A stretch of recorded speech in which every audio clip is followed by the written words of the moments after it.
Samantala, mahigit sa 400 pulis sa Krame ang naka-standby for deployment para sa mga lugar na nasalanta ng bagyong Yolanda. Ang detalye niyan para sa aming kasamang si Alvin Baltazar.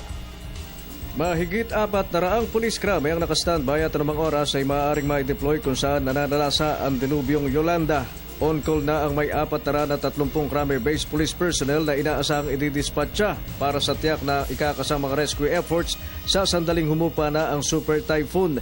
Sa hanay nga ng PNP Maritime Group, nakataas ang full alert kaya ang kanilang mga tauhan wala nang uwian hanggat hindi natatapos ang pananatili sa bansa ni Yolanda.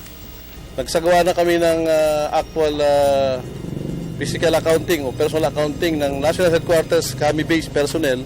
Kanina ng umaga sa PNPG, nagpo-compose po ng 430 PNP personnel ready for deployment po anytime on call. Mula, full alert tayo until this emergency is declared over.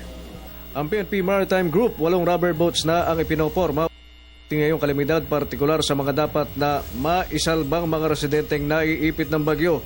Go signal na lamang anya ng Directorate for Operations ang kanilang inihintay at dispatching na ang kasunod.